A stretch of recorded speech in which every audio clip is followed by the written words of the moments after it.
Los hermanos simpatizantes, radio oyentes, televidentes, bendito sea el nombre del Señor, de este programa, El Justo por la Fe Vivirá, que se transmite semanalmente a través de esta emisora del Señor, una inspiración de Dios. Bendito sea el nombre del Señor. Hoy, como es habitual, el estudio bíblico, que es el espíritu de este programa, El Justo por la Fe Vivirá. Vamos a la palabra inmediatamente, hermanos. Oramos después cuando leamos el trozo escritural. Hoy vamos con el cuarto capítulo, hermano John, amados, el cuarto capítulo de este tema, intitulado El Concilio en Jerusalén, que se encuentra en el capítulo 15 del libro de los Hechos. Y la lectura del día de hoy está un poco más adelante que en los 3 programas previos, porque hoy voy a leerles desde el verso 7 hasta el 12. Amén. Versos 7 al 12 del capítulo 15. El Concilio en Jerusalén, cuarta parte. Con la bendición del Padre, del Hijo y del Espíritu Santo, dice la Santa Escritura así: y después de mucha discusión, Pedro se levantó y les dijo: varones hermanos, vosotros sabéis cómo ya hace algún tiempo que Dios escogió que los gentiles oyesen por mi boca la palabra del Evangelio y creyesen. Verso 8. Y Dios, que conoce los corazones, les dio testimonio, dándoles el Espíritu Santo, lo mismo que a nosotros. Y ninguna diferencia hizo entre nosotros y ellos, purificando por la fe sus corazones. Ahora pues, pregunta Pedro, ¿por qué tentáis a Dios, poniendo sobre la cerviz de los discípulos un yugo que ni nuestros padres ni nosotros hemos podido llevar? Antes, creemos que por la gracia del Señor Jesús seremos salvos, lo mismo o igual que ellos. Verso 12.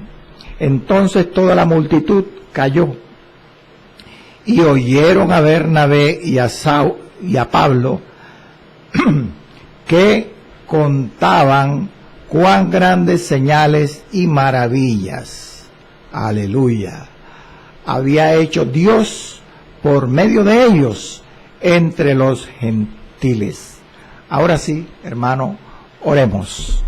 Amantísimo Dios y Padre celestial, mi Dios eterno, amado, glorioso, todopoderoso, soberano, tú eres, Señor.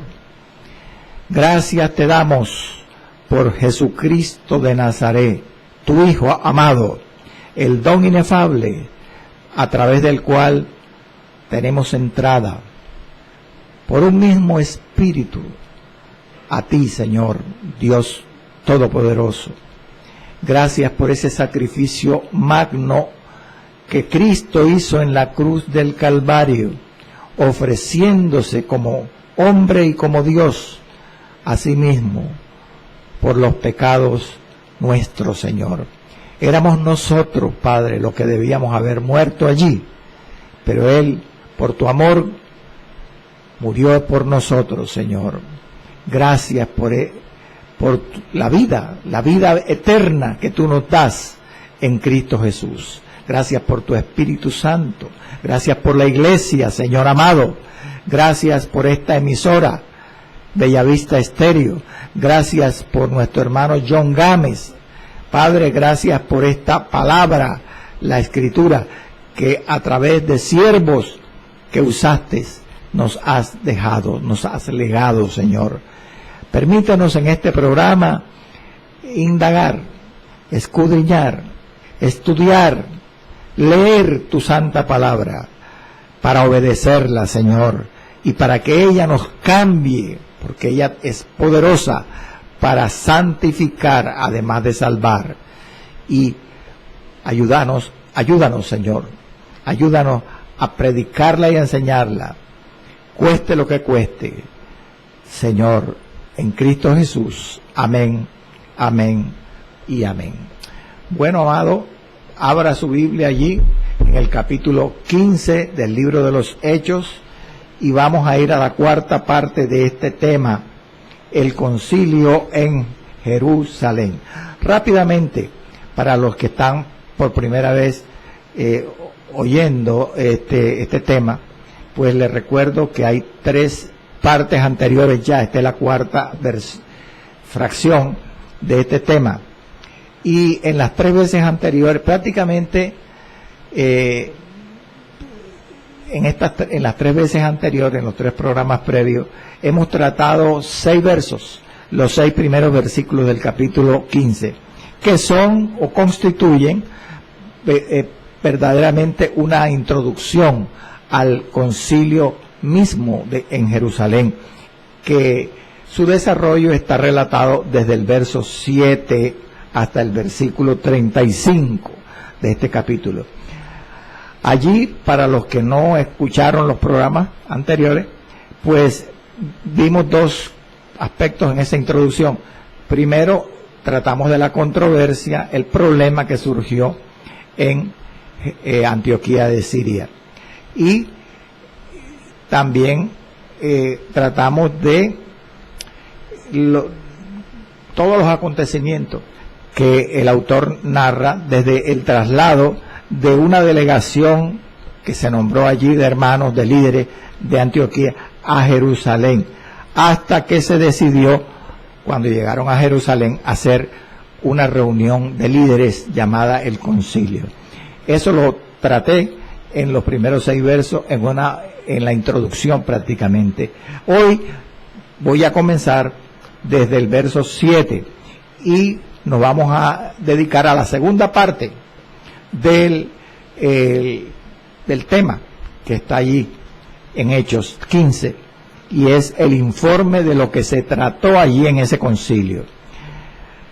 Vamos a ver esta parte, que son bastantes, hermanos, son como ¿cuántos versículos? 29 versículos vamos a ver, y estos 29 versículos lo vamos a, como es mi costumbre, gloria al Señor, a desglosar, los vamos a estudiar, a examinar minuciosamente, detalladamente, en orden. Entonces es bueno que usted, si quiere, pueda anotarlo. Si no logra anotar, pues suba a YouTube y ahí está el video de esta enseñanza. Vamos a seguir un orden. Este informe lo vamos a tratar en 4 partes. Primero vamos a ver las proposiciones que se hicieron allí, las intervenciones, es decir, las intervenciones de Pedro y después de Pablo y de Bernabé, que van desde el verso 7 hasta el verso 12, que son precisamente los 6 versos que leí al comienzo. Después de ver las proposiciones allí, veremos la decisión, el veredicto de ese debate, que se refiere al discurso de Jacobo. Inmediatamente después, en el verso 22, vamos a ver las consecuencias de ese debate, de ese concilio. Inmediatamente, el resto del capítulo, desde el verso 23 hasta el 35, pues estudiaremos, gloria al Señor, la carta circular que contenía los decretos definidos allí en ese sínodo judío, gloria al Señor, de la iglesia, que fue el primer, en realidad fue un sínodo cristiano. Bueno, vamos a comenzar, ¿verdad? ¿Está listo, hermano? Bueno, tenga allí algo en que anotar. Arrancamos con las proposiciones. Y el primero que se levanta a hablar es Pedro. Notemos que en estos 6 versos que leí, eso realmente no es todo lo que se trató en el concilio. Es un epítome, es una recapitulación, un resumen que Lucas, el autor del libro, hace de todo lo que se examinó, todo lo que se trató en ese concilio. Allí solamente dice Lucas que habló Pedro y después Pablo y Bernabé, cuando al final se levanta Jacobo, el líder, presidente del concilio, y da el veredicto. Gloria al Señor. Pero entonces, ¿cómo vamos a estudiar este discurso de Pedro? Mire, hermano amado, son 5 versículos, del 7 al 11, en los que Pedro habla. Pero para poder extractar allí, de este corto resumen que el autor hace de la intervención de Pedro, necesitamos ser ordenados, hermanos. Por eso quiero que usted sepa, si quiere anote, que lo vamos a dividir en 5 puntos, esos 5 versículos. Primero, el mensaje mismo. Pedro comienza su intervención aludiendo a un mensaje anterior que él había llevado a Cesarea de Palestina, a casa de Cornelio. Eso está en el verso 7. Después, Pedro menciona el conocimiento de Dios. Y posteriormente habla de la santificación de Dios en esa experiencia que Dios le dio a Pedro allí en Cesarea. Y por último, habla de 2 cosas más. Él reprende a los judaizantes, que eran los que hacían las exigencias, los que querían imponer la ley a los hermanos de Antioquía. Y por último, cita Pedro en esta intervención, hace una alusión a la salvación. Gloria al Señor. Por tanto, recordemos, aleluya, gloria al nombre del Señor. Recordemos, bendito sea el nombre de Jesús.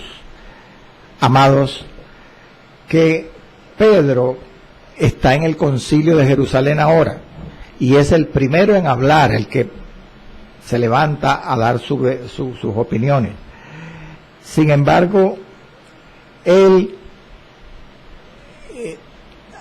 ¿por qué está allí? ¿Cómo llegó a ese lugar? Bueno, según el relato del libro de los Hechos, habían pasado ya varios años, hermanos, como he dicho antes, desde que Pedro estuvo en casa de Cornelio en Cesarea, predicándole a la familia de Cornelio, el centurión romano. Habían pasado varios años. Y desde ese momento hasta la convocatoria del concilio de Jerusalén ahora, Dios había guiado a Pedro a ir a casa de Cornelio, pero ahora, por motivos inexplicables para el hombre, la providencia, la soberanía de Dios guía a Pedro a ir a Jerusalén.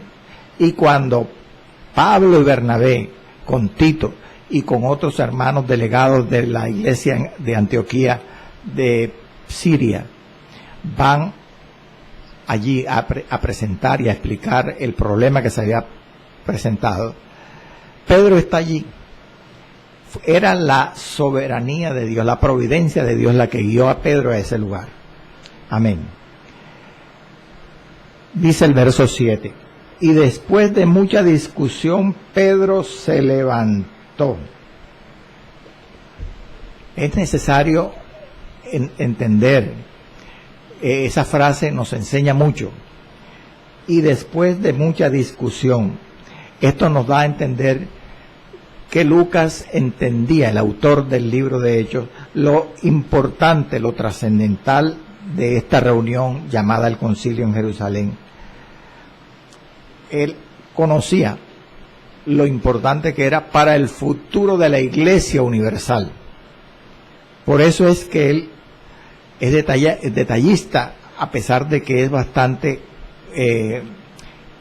¿cómo decirle?, específico, hace un resumen bien corto, pero es bastante claro en los términos que usa, y dice, después de mucha discusión, dando a entender así, gloria al Señor, que Pedro no se levantó enseguida a decir, hermano, yo estuve en Antioquía, en Cesarea de Palestina, y yo prediqué en casa de Cornelio, y Dios recibió a los gentiles como hijos de Dios. No, Pedro esperó que otros hablaran, que otros discutieran, tanto que afirma el autor que después de mucha discusión Pedro se levantó y les dijo.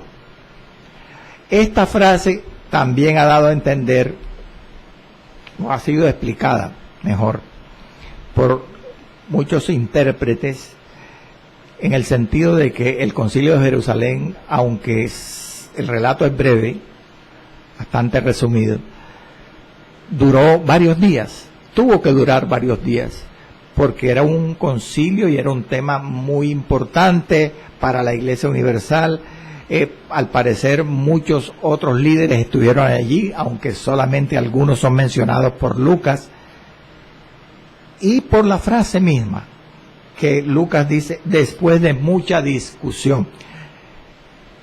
Por eso dicen algunos que debió ser varios días que duró este concilio en Jerusalén. Pero veamos la actitud de Pedro.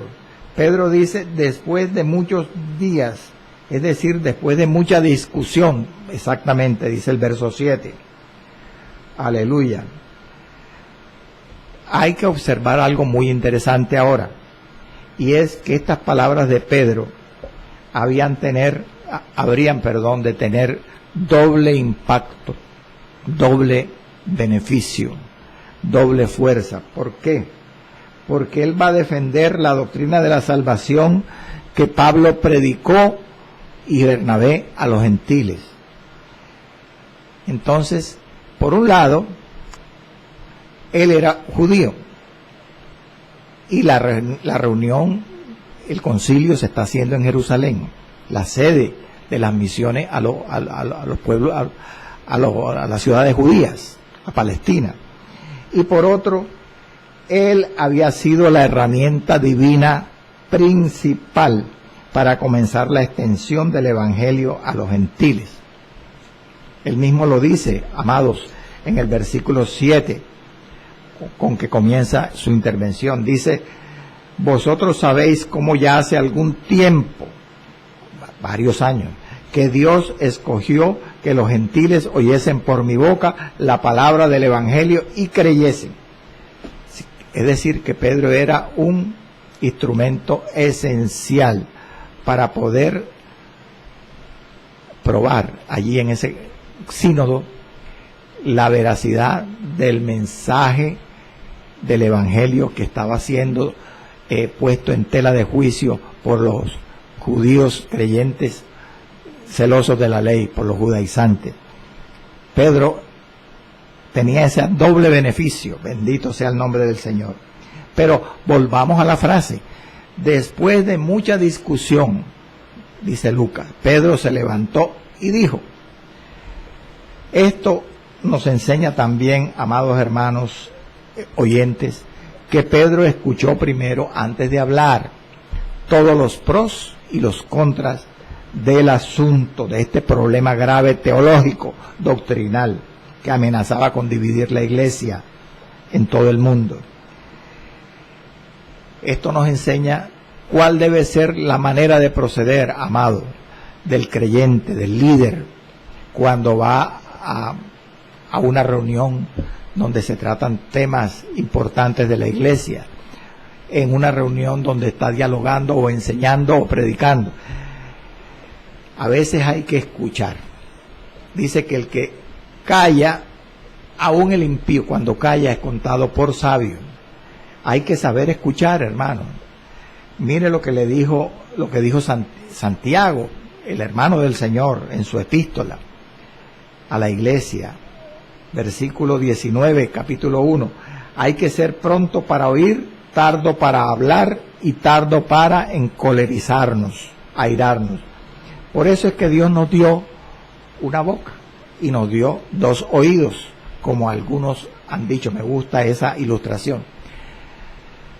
Nos dio dos oídos porque el creyente debe ser presto para oír, debe procurar escuchar más de lo que habla. Por eso nos dio una boca el Señor. Aleluya. Eso lo hizo Pedro. Con todo y que Pedro tuvo un carácter explosivo, con todo y que Pedro fue sanguíneo, de un temperamento sanguíneo, según dice la Escritura, antes de convertir. Cortó la oreja de Malco, negó al Señor 3 veces, en fin, era el que corría más que Juan, el que entró al sepulcro primero que Juan, cuando la mañana de la resurrección de Cristo. Aunque Juan llegó primero al sepulcro, Pedro, aunque llegó después, entró al sepulcro de primero. Era muy presto. Pero aquí ya Pedro, al parecer, había sido tratado por el Espíritu Santo. Y ya era un Pedro que escuchaba. Dice que él esperó que muchos hablaran y después de mucha discusión, aleluya, él se levantó y dijo, aleluya, gloria al Señor para siempre. Ahora, ¿qué hace Pedro? ¿Qué hace Pedro, hermano? Él le recuerda a la audiencia la comisión que había recibido tiempo atrás de abrir la puerta a los gentiles. Y sobre eso tengo para ustedes unos detalles muy edificantes. Recordemos que Pedro fue llamado por Jesús. Y Cristo le preguntó a Pedro y a un grupo de discípulos, ¿quién dicen que soy yo? Pedro fue el único que se levantó y dijo, verso 16, capítulo 16 de Mateo: tú eres el Cristo, Señor, el Hijo del Dios viviente. Aleluya, qué lindo, ¿verdad? Entonces le respondió Jesús, bienaventurado eres, Simón, hijo de Jonás, porque no te lo reveló carne ni sangre, sino mi Padre que está en los cielos. Y yo también te digo que tú eres Pedro, y sobre esta roca edificaré mi iglesia, y las puertas del Hades no prevalecerán contra ella. Y viene lo bueno. Y a ti te daré las llaves del reino de los cielos, le dijo a Pedro, y todo lo que atares en la tierra será atado en los cielos, y todo lo que desatares en la tierra desatado será en los cielos. Jesús le prometió a Pedro darle las llaves del reino. Pero como han dicho los exégetas, Cristo le prometió prácticamente 2 llaves, porque con una llave en Pentecostés, Pedro fue el primero en abrirle la puerta al reino de los cielos, a la iglesia, a los judíos que estaban allí en el aposento alto. ¿Cómo? Predicándoles el evangelio, el célebre sermón del aposento alto. Ahora, él hace alusión aquí en el concilio de Jerusalén a una vez anterior, cuando Dios le había permitido abrirle la puerta a los gentiles para predicarle, que está relatado en el capítulo 10 de Hechos.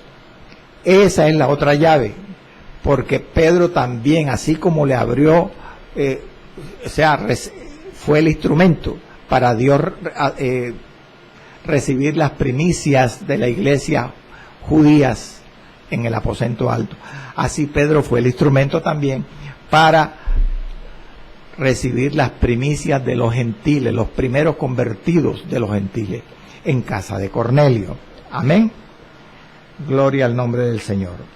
Ahora, lo que quiero decirle aquí, a propósito, es que en ese momento, cuando Pedro menciona en el versículo 7 de este capítulo 15, que él fue el instrumento para predicarle a Cornelio y su casa, debían haber recordado los judíos que estaban allí oyendo a Pedro que cuando en vez anterior Pedro había predicado a Cornelio, Pedro había dado una explicación allá en la iglesia de Jerusalén, como ya lo mencioné antes, en Hechos 11 y 18, y ellos, después del relato de Pedro, de haber predicado a Cornelio y su casa, dice el verso 18 del capítulo 11, glorificaron a Dios, los mismos judíos que están allí en el concilio, glorificaron a Dios y dijeron, de manera que también a los gentiles ha dado Dios arrepentimiento para vida.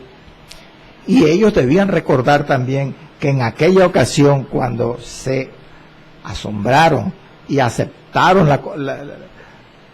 a esos primeros gentiles convertidos para Cristo, ellos no habían exigido ninguna circuncisión a los gentiles para ser salvos. Amén.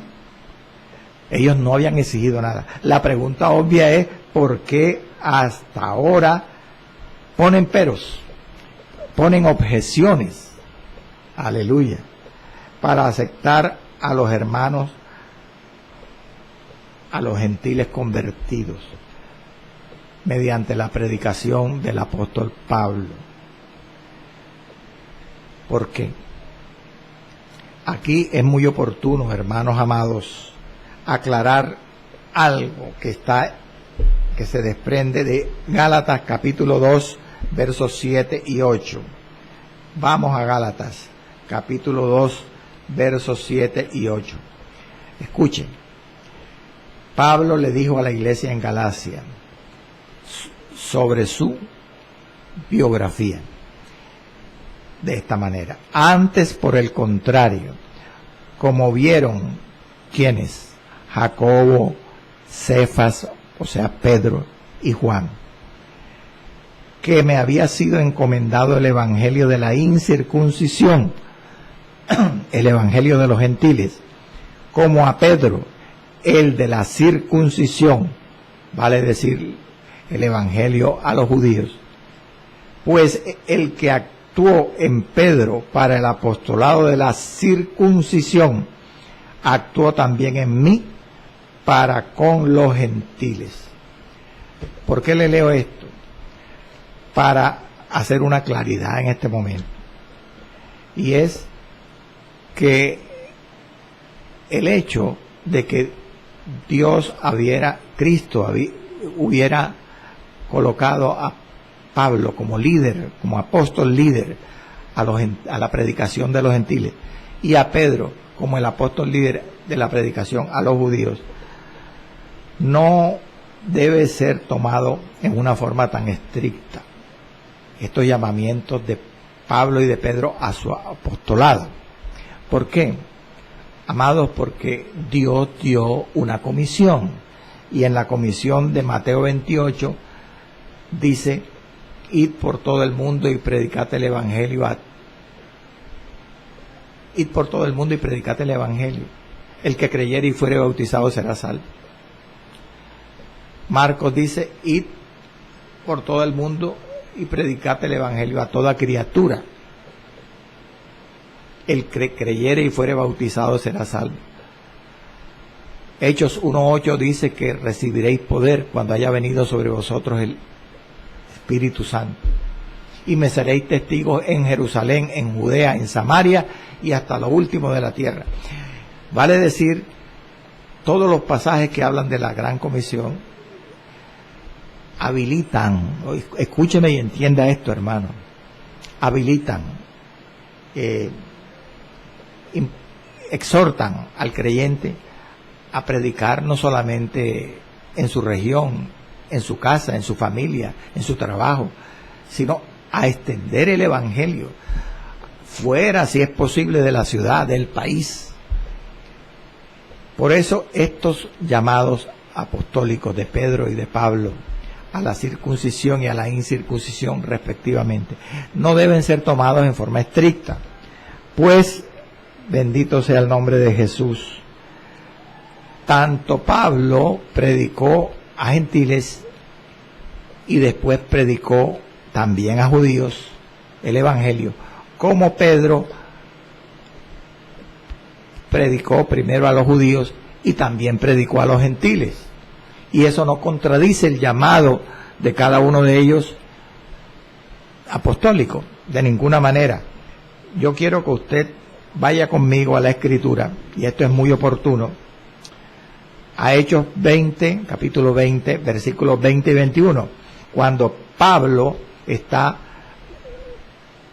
exhortando, edificando a la iglesia, a los ancianos de Éfeso, y dice: y como nada que fuese útil he rehuido de anunciaros y enseñaros públicamente y por las casas, testificando, escuche bien, a judíos y a gentiles acerca del arrepentimiento para con Dios y de la fe en nuestro Señor Jesucristo. ¿Se da cuenta? Pablo él mismo dice en ese pasaje que había predicado también a los judíos, aunque él era apóstol a los gentiles. Y podemos ver que la misma Escritura nos menciona que Pedro mismo, aunque predicó con preferencia a los palestinos, a los judíos, viajó por Corinto, por Asia Menor, por Roma, y predicó también allí a judíos y a gentiles. Lo dice el mismo Pedro y lo dice Pablo.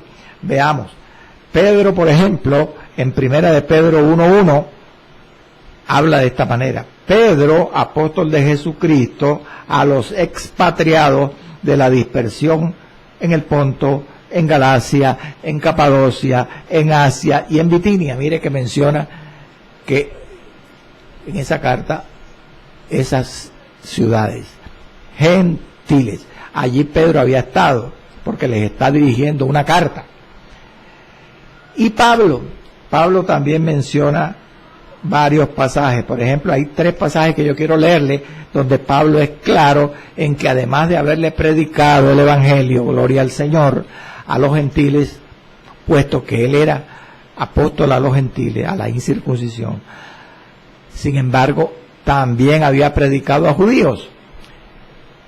Gálatas 2:11, cuando él estuvo allá en Antioquía y encontró a Pedro que hacía algo que no era agradable a Dios, dice ese verso: pero cuando Pedro vino a Antioquía, le resistí cara a cara porque era de condenar. Lo cual quiere decir que Pedro estaba en Antioquía también predicando, enseñando la palabra.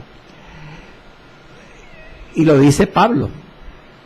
Y primera de Corintios 9:5, mire lo que dice Pablo y menciona a Pedro también: no tenemos derecho de tener con nosotros una hermana por mujer, como también los otros apóstoles y los hermanos del Señor y Cefas. Es decir, que menciona a Pedro estando allí en Corinto.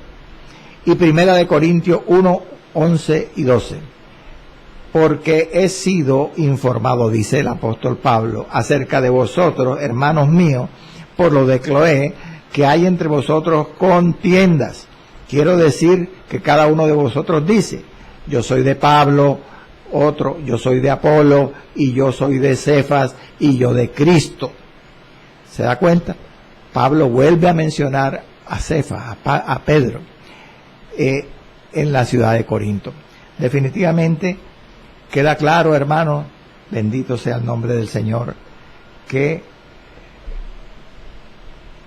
los liderazgos de Pedro y de Pablo no eran privativos, no eran exclusivos para los pueblos a los cuales Dios les puso como líderes apostólicos.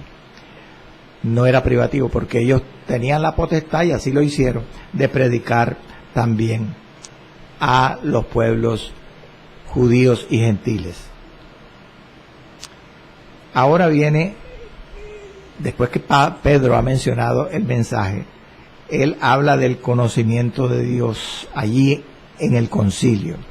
Y dice el verso 8: y Dios, que conoce los corazones, les dio testimonio. Está refiriéndose a la vez que predicó a Cornelio y su casa en Cesarea. Dios, que conoce los corazones, les dio testimonio, dándoles el Espíritu Santo, lo mismo lo mismo que a nosotros. Y el comienzo del verso 9.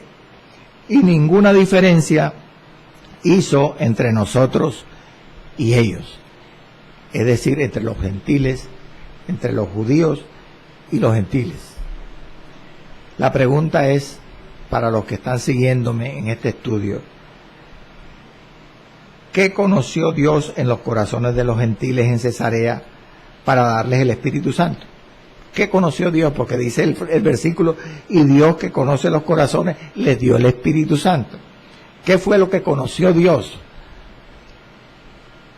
Pedro no lo dice, pero nosotros por el contexto de la Escritura sabemos perfectamente que lo que Dios conoció, a lo que Pedro se refiere allí para darles el Espíritu Santo, fue la fe de los gentiles allí en casa de Cornelio.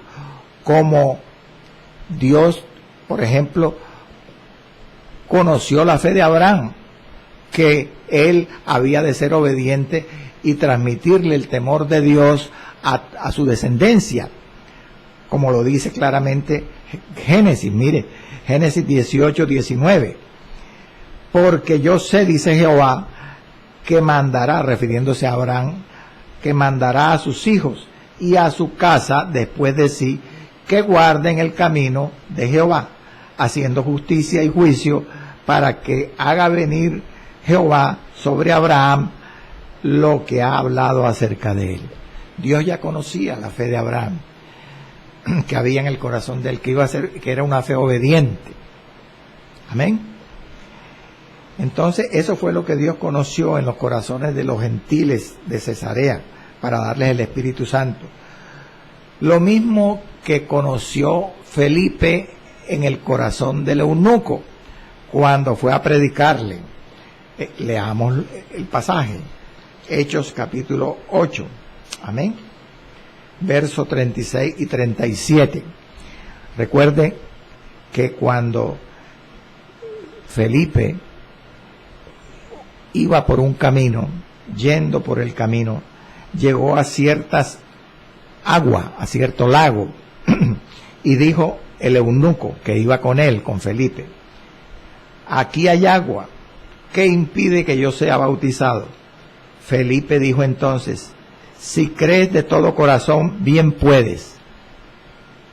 Le dijo Felipe al eunuco. Y después, respondiendo el eunuco, dijo: creo que Jesucristo es el Hijo de Dios. Entonces lo bautizó. Cuando Felipe, dice el pasaje, le insinuó al eunuco: si crees de todo corazón, bien puedes. Ya Felipe sabía que el eunuco tenía una fe sincera, pero quería que se lo dijera con su boca, que lo confesara. Amén.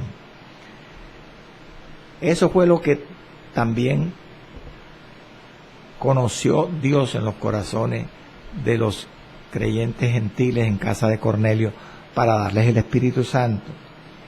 Es lo que Dios quiere en el corazón de todo cristiano. Amén. ¿Qué quiere Dios en el corazón de todo cristiano? Como dice Primera de Timoteo 1:5, amor nacido de corazón limpio, buena conciencia y fe no fingida. Eso es lo que agrada a Dios. Una fe sincera. Amén. Gloria al Señor. Así que, hermanos amados, esto que acabamos de mencionar demuestra la insensatez, la necedad de los judaizantes, de los falsos maestros, de los creyentes judíos celosos de la ley, que querían imponer la circuncisión a los cristianos gentiles de Antioquía. Porque Dios no les había exigido, según dice el mensaje de Pedro aquí, la circuncisión para darles el Espíritu Santo. Y sin embargo, ellos estaban exigiendo lo que Dios no había exigido. Dios que conoce los corazones. Sabemos qué fue lo que Dios conoció: la fe. Pero, ¿cómo nace la fe en el corazón la fe sincera que Dios demanda para dar el Espíritu Santo a un creyente. Bueno, esa fe, bendito sea el Señor, la implanta Dios. Esa fe no nace del hombre, bendito sea el Señor, es lo que quiero que usted entienda para ser salvo. Porque por gracia somos salvos, dice Efesios 2, 8 y 9, por medio de la fe. Y esto no de vosotros, la fe no nace de nosotros, sino que es un don de Dios, dice el pasaje, Efesios 2, 8 y 9, no por obras para que nadie se gloríe. Aleluya. Es Dios quien deposita la fe para salvación en el creyente. Uno no nace de nuevo cuando quiere, sino cuando Dios en su infinita presciencia lo dictamina. Es una gracia. La salvación es por gracia, pero la fe también es dada por Dios, la fe salvífica, la fe que salva.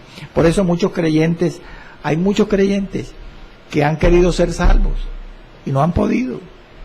Han leído la Biblia y han recibido a Cristo y no han dado frutos dignos de arrepentimiento. ¿Por qué? Porque tienen que clamarle a Dios para que Dios derrame su gracia y para que la fe que ponga, que se manifieste en su corazón en ese momento sea un don de Dios.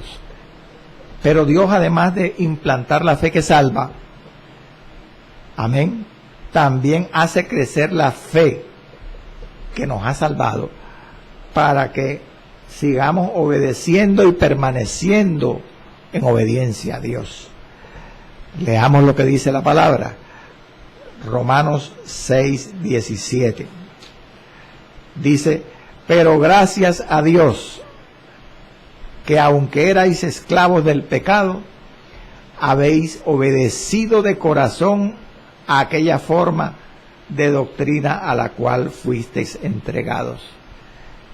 Pablo dice a los romanos que den gracias a Dios porque son salvos y están obedeciendo el Evangelio gracias a Dios, a la fe que Dios les dio un día para salvación y les renueva cada día o la hace crecer para que ellos permanezcan obedeciendo. Como dice el mismo Pablo a los filipenses, porque Dios es el que produce en vosotros así el querer como el hacer por su buena voluntad. La fe es por el oír, hermano, el oír por la palabra de Dios. Bendito sea el Señor para siempre. Sigamos en el mismo verso. Dios que conoce los corazones les dio testimonio, dice el verso 8, dándoles el Espíritu Santo lo mismo que a nosotros, a los gentiles también se los dio, como a los judíos en Pentecostés. Pero vea que aquí podemos concluir cosas edificantes. A quienes Dios da el Espíritu Santo, les da testimonio de que son suyos. Porque Romanos 8:16 dice que el Espíritu mismo da testimonio a nuestro espíritu de que somos hijos de Dios. Y ninguna diferencia, verso 9, hizo entre nosotros y ellos. Dios no hace diferencia, no hace excepción de personas. Les da el Espíritu Santo lo mismo a judíos que a gentiles, porque el mismo que es Señor de todos es Señor de todos los que le invocan, es rico para todos los que le invocan, como dice Romanos. El mismo que quitó la barrera de separación entre el pueblo judío y gentil, el mismo que los unió, quitó lo que los dividía, ese mismo Dios es el que los establece en comunión. Mire lo que dice Efesios 2:14, porque Cristo es nuestra paz, que de ambos pueblos, judíos y gentiles, hizo uno, la iglesia de Cristo, derribando la pared intermedia de separación. ¿Cuál era la pared que separaba a judíos y a gentiles, hermano? la ley judía ceremonial. Esa ley fue crucificada en la cruz. Así que en Cristo ya no hay judío ni gentil, bárbaro ni escita, mujer ni varón. Todos somos uno en Cristo. Por lo tanto, podemos concluir que Dios no hace diferencia ni en cuanto al pecado ni en cuanto a la gracia, porque así como todos pecaron y todos están destituidos de la gloria de Dios, así todo aquel que se arrepiente y confiesa a Cristo, no importa que sea judío o gentil, es uno en Cristo. Bendito sea el Señor. Pero Pedro sigue hablando ahora al final del verso 9 de otro tema. Ya se refiere ahora a la santificación, porque él dice que Dios, que conoce el corazón, que conoce los corazones, les dio el Espíritu Santo lo mismo que a nosotros, purificando por la fe sus corazones. Esto es novedoso, esto es algo diferente para muchos, y es que además de la salvación y la regeneración, es decir, el nuevo nacimiento y el perdón de pecados, que un creyente, una persona recibe cuando se arrepiente y confiesa a Cristo, también comienza un proceso de santificación, o sea, purificación, porque Pedro dice que al darle el Espíritu Santo lo mismo que a nosotros, a esos gentiles de casa de Cornelio les purificó por la fe sus corazones. Pero hermano, usted se preguntará, me dirá a mí, ¿cómo comienza una santificación si ellos no tienen, acaban de ser salvos? Bueno, vamos a la palabra. Primero, ¿qué representan los corazones aquí? Cuando Pedro dice que Dios purificó por la fe sus corazones, en el verso 9. Los corazones representan el ser interior del creyente. El ser interior, lo que llama Pablo el hombre interior, que es el espíritu y el alma de la persona. Ambas cosas juntas representan el ser interior, el hombre interior, que Pablo habla, repito, y que aquí se sobreentiende que también representa el corazón del creyente, cuando Pablo dice purificando por la fe sus corazones. Es decir, que Dios purificó por la fe tanto el alma como el espíritu de los creyentes allá de Cesarea, cuando Pedro predicó y Dios les dio el Espíritu Santo. Purificó ambos, el alma y el espíritu. Ahora, ¿cómo sucede eso, hermano? Bueno, Primera de Corintios 6:17 dice cómo Dios purifica, bendito sea el Señor, el espíritu del ser humano, no el Espíritu Santo, el espíritu del hombre. Y Primera de Juan 1:7 nos dice cómo Dios purifica o limpia el alma. Vayamos nosotros a la palabra. Recuerde usted que el hombre es espíritu, alma y cuerpo, como Dios es Padre, Hijo y Espíritu Santo. Primera de Corintios 6:17 dice, pero el que se une al Señor, un espíritu es con él. Cuando usted recibe a Cristo y sale del pecado y Dios lo traslada del reino de tinieblas al reino de Cristo, lo injerta en la iglesia, en el buen olivo, inmediatamente dice Pablo aquí, su espíritu, el espíritu humano suyo, se une al Espíritu Santo y un espíritu somos Cristo. Es decir, que el espíritu del hombre que estaba muerto en delitos y en pecado es limpiado, santificado.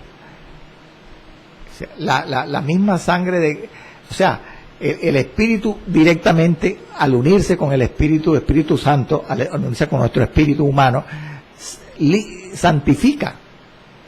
O sea, ya no es usted, ya es Cristo en usted. Amén. ¿Por qué? Porque Cristo está unido a su espíritu. Por eso el espíritu es santificado en el momento de la salvación, de la conversión. Ahí comienza el proceso de santificación. pero que este proceso va a durar toda la vida, por supuesto. Y primera de Juan 1:7 dice, pero si andamos en luz, como Dios está en luz, tenemos comunión unos con los otros, y la sangre de Cristo nos limpia de todo pecado. ¿Quién peca, hermano? El espíritu no es el que peca. El que peca es el alma, porque Ezequiel 18:4 dice, el alma que pecare, ésta morirá. Es el alma el que peca, por eso, quien peca. Por eso, la sangre de Cristo limpia el pecado del alma. Ahí vemos cómo Dios limpia, purifica todo el corazón del hombre por la fe, purificando por la fe sus corazones. Limpia, purifica o santifica el espíritu que estaba muerto en delitos y en pecados, uniéndose el Espíritu Santo al espíritu nuestro del hombre.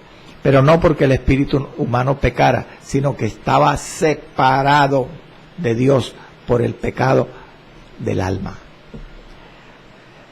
Y purifica el alma limpiándolo de pecado con la sangre de Cristo. Bendito sea el Señor. Otra pregunta, y estamos llegando al final. Mire, cuando uno está gozándose en el estudio de la palabra, el tiempo pasa rápidamente. Pregunta, ¿quién purificó por la fe los corazones de los creyentes gentiles en Cesarea? ¿Fue el Espíritu Santo? ¿Fue Jesús? ¿Fue Dios el Padre? Si usted analiza el verso 8 y el 9, se da cuenta que Dios es el sujeto mencionado en el verso 8. Dios, que conoce los corazones, le dio el Espíritu Santo lo mismo que a nosotros, dice el verso 8. Y dice el verso 9, purificando por la fe sus corazones. Entonces, ¿quién purifica los corazones de los creyentes? Dios. Es Dios el que purifica el corazón del creyente, mediante el Espíritu Santo, que purifica el espíritu del hombre uniéndose a él, y mediante la sangre de Cristo, que purifica o limpia de pecado al alma. Amén. En el momento de la conversión. Aleluya. Gloria al Señor. Podemos hacer alguna conclusión en estos minutos finales. Y es que los creyentes de Cesarea, cuando Pedro les predicó allí, no hicieron nada, absolutamente nada, para purificar sus corazones. ¿Qué fue lo único que hicieron, amados? Lo único que hicieron fue creer, nada más. Creer en el Evangelio. Entonces, ¿qué hizo Dios? Dios no innovó. Dios, cuando convierte a una persona al Evangelio, que con fe sincera le busca, no lo innova, no lo renueva. Amén. No mejora, no lo mejora, no, Señor. No lo hace un poquito menos malo, su naturaleza humana. ¿Qué es lo que hace Dios? Lo cambia, hermano, lo transforma, lo hace nueva criatura, lo hace de nuevo. Si alguno está en Cristo, nueva criatura es. Las cosas viejas pasaron, todas son hechas nuevas. ¿Y por qué? Me preguntará usted.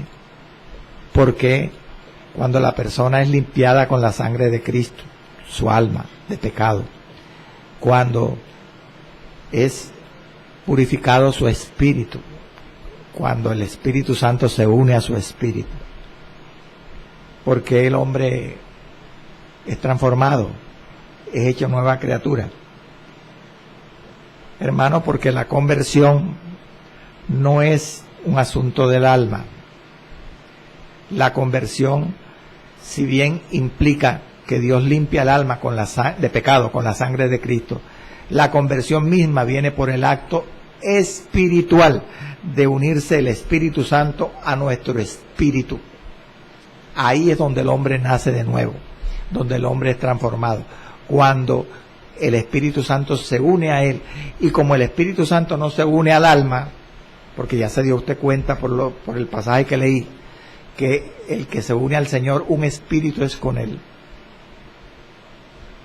Hermano, esa es la razón por la cual el hombre es transformado, no mejorado, es cambiado en otra criatura, hecho nueva persona, porque al unirse el Espíritu Santo con el espíritu del hombre, Dios no va a estar junto o unido a través de su espíritu con alguien que es inmundo, sino alguien que tiene que ser puro.